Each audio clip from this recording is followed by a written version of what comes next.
Welcome to Networking RX, a podcast devoted to helping business professionals like you enhance your networking skills in order to become more proficient giving and receiving quality business referrals and improving the overall quality of your life and the lives of those around you.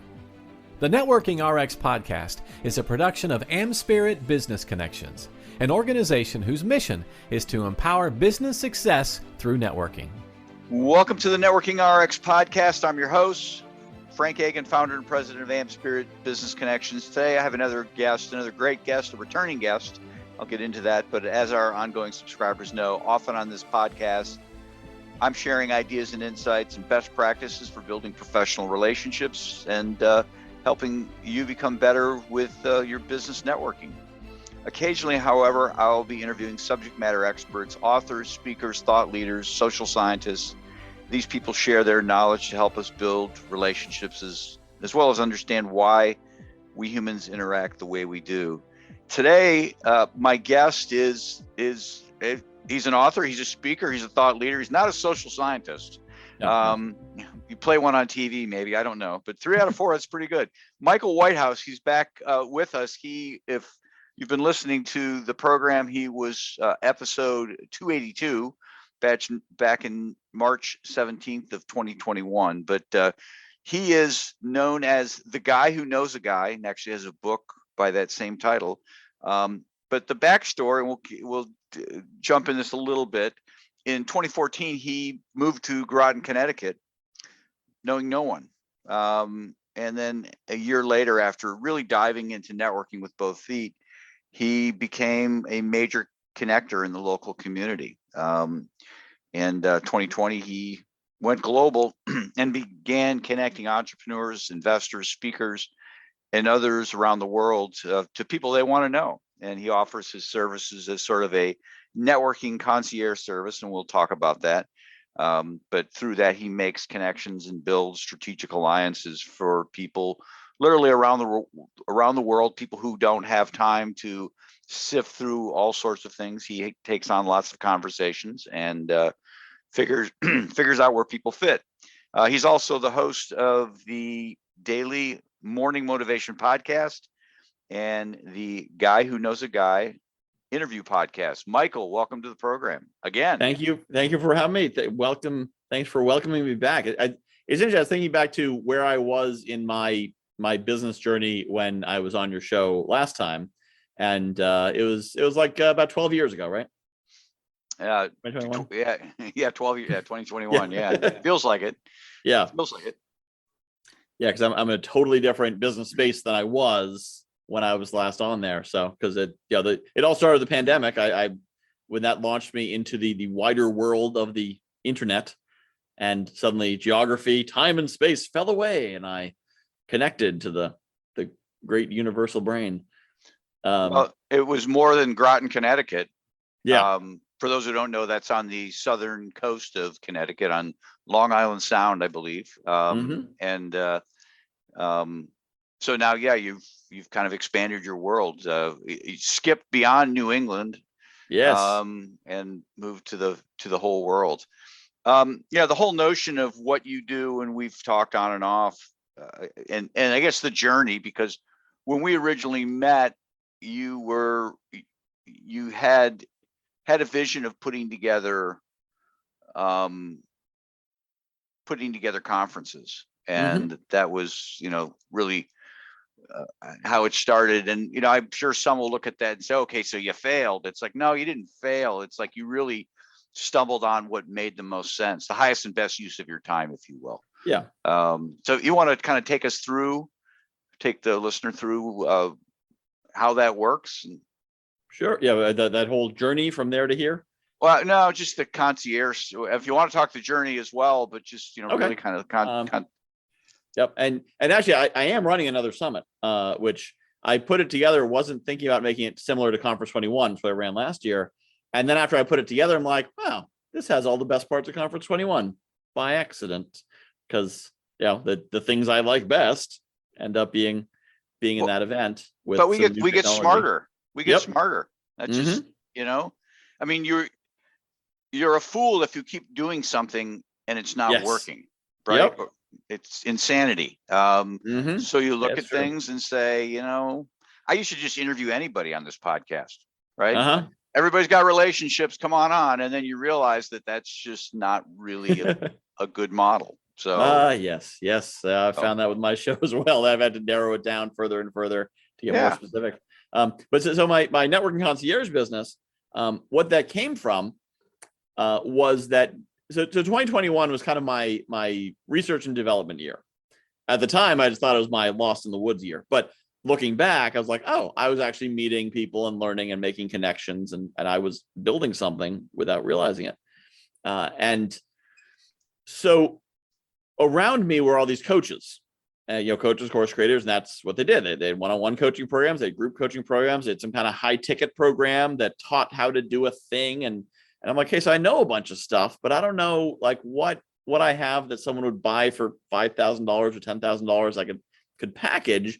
And so I was searching on trying to figure out what that was, because that whole model requires a high ticket program to plug into the end of it, and everything else is driving towards that. And I couldn't figure out how to do that. And I was talking to my friend Phil Palucha, and he said, it's like, there's some people get paid for making introductions. And I said, tell me more about that, Phil. I'm very interested in this. And he told me about some people. He's like, yeah, there's this guy I know. He does these kinds of introductions. He gets a $5,000 a month retainer, and this guy does this and gets 10% and this retainer. And so once I realized that existed as a concept, like, well, I don't know enough people in real estate to really say like, I'll make you real estate deals or I'll find you investors for your business. But I do know a lot of people. So it's a question of who out there had the money and wanted the types of connections I could make. And so I mentioned it to a few other people I knew, and one of them said, I love that idea so much, I want to hire you to do it. And that's it. I started as speaker concierge, so we wanted to find more stages, but then evolved to networking concierge, because not just about stages, it's about the fact that I network compulsively. I'm networking 20, 30 hours a week. I'm doing one-to-ones, I'm going to events, whatever else I try to do, I just network more.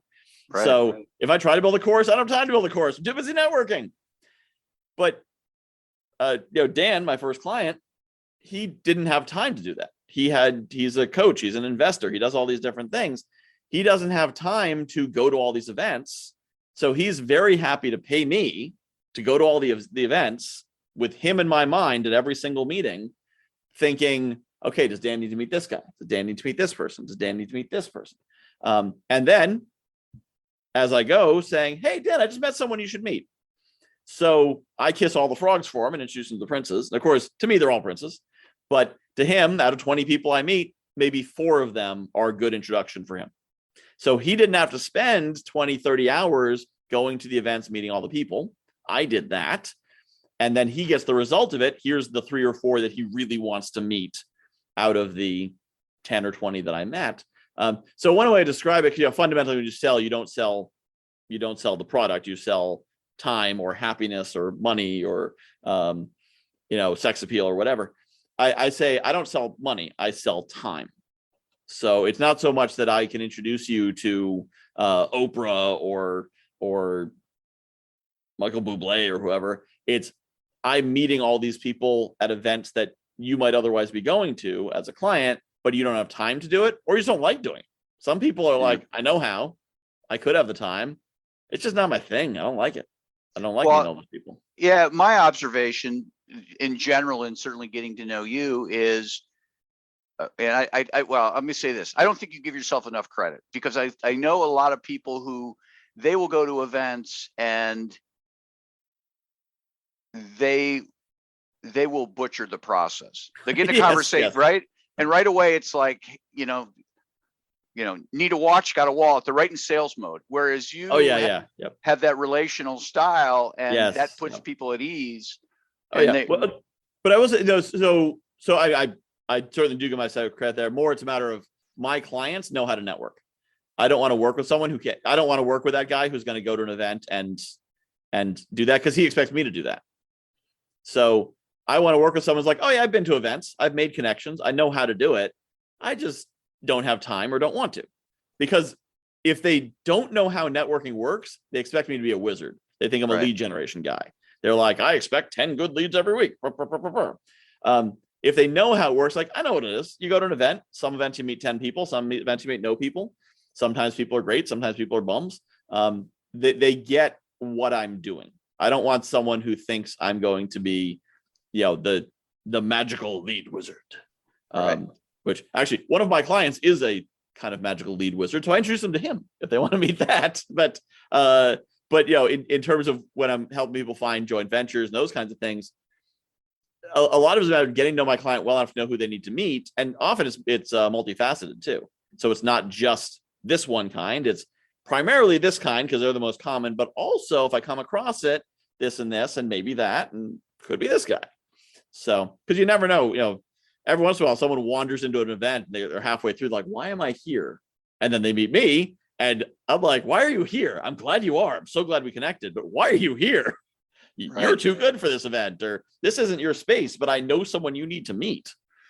I had that experience just last week. There was someone who's at an event. It's like, yeah, I made some good connections. It wasn't quite what I was looking for, but I know a bunch of people who'd be great connections for him and vice versa, because that's what I do.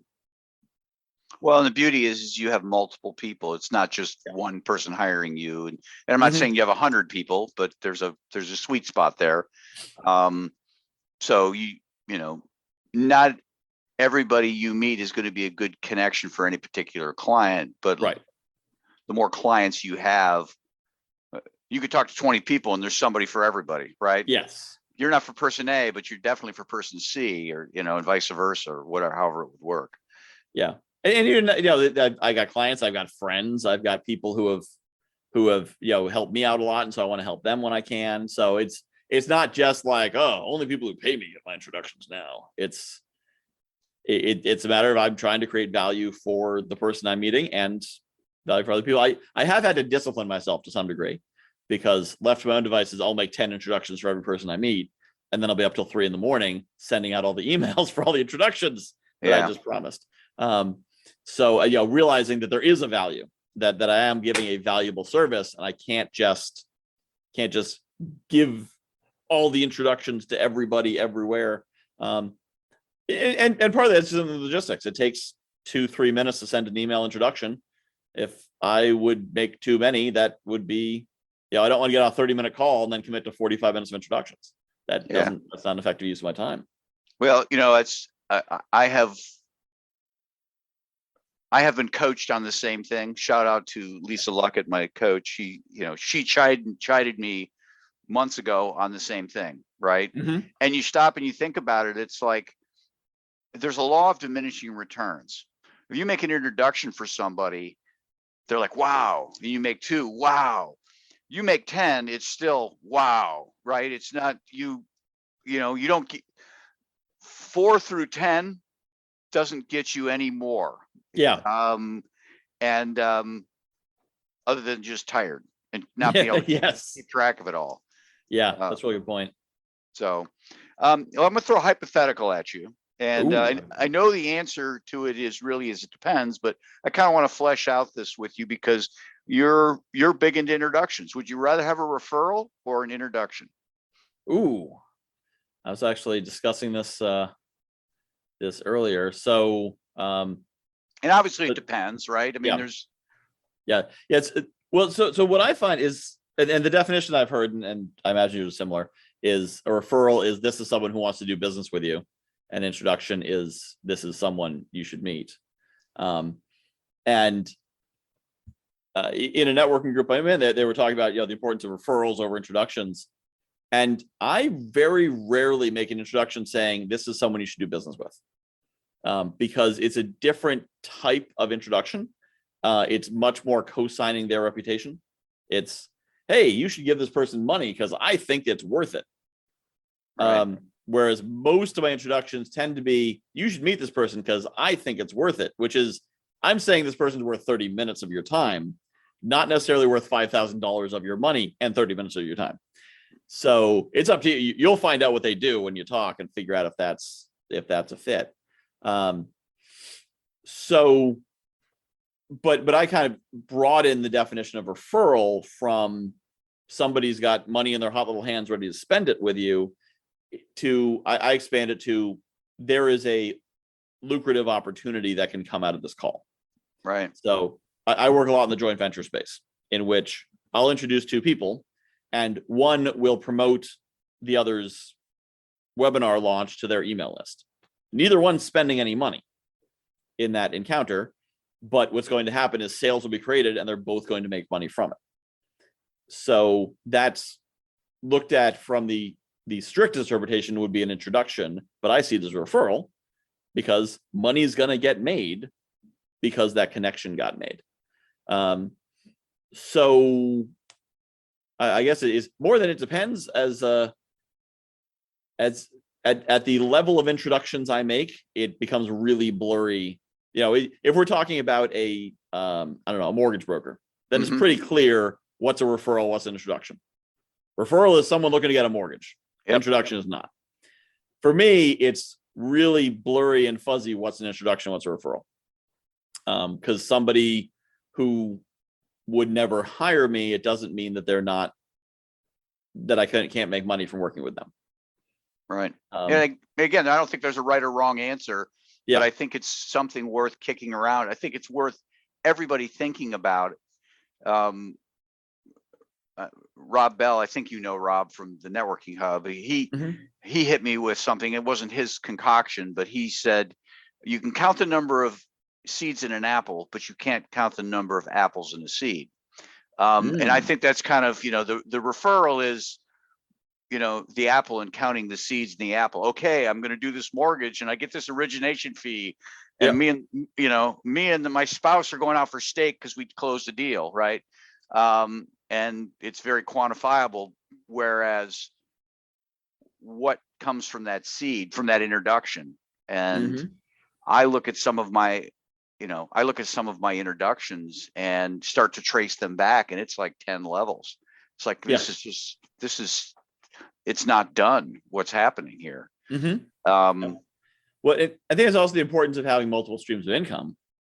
Is if you have one stream of income, then it's harder to refer to someone, harder to refer to you because you have one stream of income. There's only one person you really want to meet. That's your referrals. Whereas if I meet someone, with a large email list to the right audience, that can be a good JV partner for someone I'm working with. If I meet someone who has a business looking to grow, that I could monetize because I have a client who pays me for introductions to people who want to learn about his program. Not people who buy his program. It's not an affiliate thing. It's just for introductions.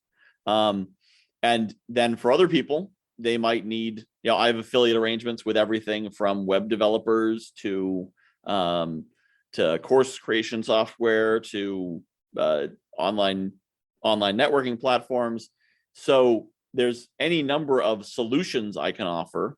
And it's not so much that I'm going in like an MLM rep being like, I got all kinds of things in my catalog and I can sell you something. It's more a matter of, as they're talking and they bring up a challenge they have, I have solutions. And some of those solutions I get paid for, and some of them I don't. And I don't really discriminate between them. Obviously, if I can solve someone's problem and get paid for it, that is superior to if I can solve someone's problem and not get paid for it. Because all things being equal, I prefer to get paid. But I just help people solve their problems and monetize where I can and don't monetize where I can't. And then I get to meet more people. And because someone who's referring someone to me, chances are even if I tried to, I wouldn't even know how to encapsulate all the different ways I could make something off a connection. And again, all these things, none of these are selling at someone. It's not something I do to someone. Is they have a problem, I have a solution, or they have a desire, like they want to make more money in the joint venture case. There's something they want, I can help them get it, and they'll make money and I will make money. They'll get their solution and I'll make money, which is kind of how things are supposed to work. When you do something for someone, getting paid for it's not unreasonable. Yeah, I can envision a scenario centuries in the future where we just do things and you're building up credits and debits. And it's just all kind of worked in. You don't have to, that was an introduction. What was it worth? It's just naturally quantified. That would be awesome. That would be awesome. I guess on the notion of introductions, what are your thoughts on getting approval from people on the front end? Double opt-in. Hey, Michael, do you want to meet Dan? Dan, do you want to meet Michael? 2 separate emails. What are your feelings on all of that? So I've seen 2 different schools of thought of networking. One is the double opt-in school of thought, and the other is the shotgun school of thought, which is mine. So for me, I am not a highly organized individual. I am sufficiently organized to function, but if I had to keep track of all the introduction requests, hey, can I introduce you to this person? The system would collapse very rapidly, because I'd have all these pending. Can I do it? Can I not? So my thought on the way I do it is, if there's someone I think should be introduced, I'll make that introduction. I have had a handful of people who have responded other than positively. I don't think I've had anyone really respond negatively. I've had a few people who maybe didn't understand what was going on, or were just too busy to recognize it. And a bunch of people just ignore the introductions. And if I get feedback about like, hey, I never heard back from that person, then I probably remember not to introduce them. But I think to some degree, also being a networking concierge, like that's what I lead with. I think people aren't super surprised to get an introduction from me. Right. Or to be introduced, because that's like getting an introduction and being introduced are the same thing. I send one email with 2 emails on it. And now I think the double opt-in is for if you have people who tend to be guarded. So famous people, for example, if you have a lot of people in your network who are politicians, actors, athletes, CEOs, people want things from them. They don't want to network with them. They want to network at them. They want to sell at them. Whereas the world I travel in tends to be people who are well worth knowing, but that not a lot of people are banging on their door because they're not necessarily famous. They're not. Right. So I think it's partly because of the space I operate in, that the people around me are quite receptive to getting those out of the blue introductions, and it tends to work pretty well. But I think it definitely depends on the space. In the corporate space, it definitely seems like double opt-in is a better choice if you're dealing with anyone who's guards their email address, for example. Right. When I'm introducing people, most of them, their email address is on their website or relatively easy to find, it's on their LinkedIn. So I'm not like giving away state secrets when I make that connection. Yeah. And also I'm doing it for a reason. So I try to, in every introduction, say, Frank, you should meet Susie. Frank runs AmSpirit and the networking hub. Susie is a marketing person who's looking for more networking events to hang out in. So you at least have, when you get in the conversation, you're not like, so why are we talking? Yeah. Who are you? What's going on? But so, it gives that sense. And the feedback I get for the most part is thank you. Being appreciative of it. Because the other thing I don't think about too often, I'm occasionally reminded of it, is most people don't go into a conversation thinking, who can I connect them with? And I realize that when I look at my spreadsheet where I keep track of all the introductions I make and all the introductions I get. And if I look at it right now, so this goes back to November, all the introductions I make is 379 and introductions I've received is 44. So other people don't make as many introductions as I do. Right. Which means there's people out there who maybe haven't gotten an introduction in 6 months. So when I send them 3 of them, then they're thinking like, and I get these emails back sometimes like, wow, you really are a super connector, or you really are a guy who knows a guy. And like, it's so cool that you did this for me, because to them, they're seeing it as massive value in exchange with nothing expecting in return.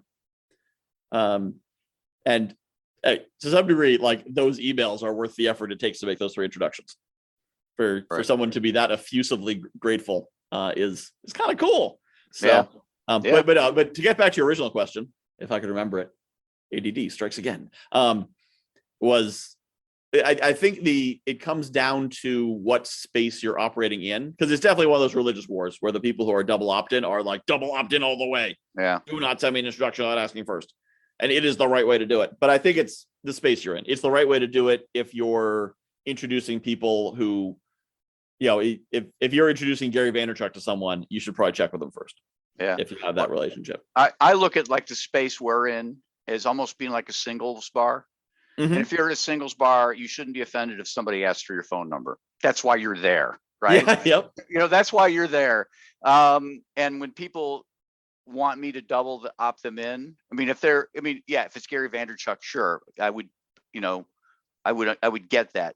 But I have, people like us that they want the double opt in, and I'm like, fine, if that's what you want, I'm okay with it. But it triples the work, right? Yep. It triples the work. So. And they may have just single opted out. Yeah. Right. So yeah. I some of those people who have asked for verification. My first reaction is, unless they are the dead on perfect fit for this person, I'm just not going to do it. Yeah. They're not a client. That's if there's any. Yeah. If you're going to add additional friction to it and you're not going to put any dollars to compensate that. I know hundreds of people. I don't need to introduce that one. Yeah. All right. Wrapping up. Best way for people to get a hold of you. We're audio only. I can see your email address. Yep. Michael at guy who knows a guy. Yep. So the best way, so they can email me, Michael at guywhoknowsaguy.com. They can also go to my website, guywhoknowsaguy.com. And if they go there, there's a space at the top where they could put in their email address, and they will get a electronic copy of my book, a PDF version. And since I have never read an entire book in PDF form in my life, I have also recorded the book in audio form. So they can get the MP3 of The Guy Who Knows a Guy, my book on networking, for the low cost of their email address. I don't take their email. I just send things to them. I don't take their email account. In case that's okay. Not clear. But also there's contact information on the side to set up to get into my open virtual coffee and to connect other ways through that Guy Who Knows a Guy site. Sounds great. Hey, this has been entertaining. This is time 2. There will be time 3, the next chapter, but I do appreciate your time. All right. Thanks for having me on. It's been great. Thanks for joining us on the Networking RX podcast. Please put what you've learned into action today and let us know if you have questions, comments, or ideas for future topics. You can email them to us at podcast@amspirit.com. That's AMSPIRIT.com. Finally, so you never miss an episode, be sure to subscribe to the Networking RX podcast through iTunes, Overcast, or however you receive your podcasts. Now get out and network with someone. The Networking RX podcast is the copyright production of AmSpirit Business Connection. All rights reserved.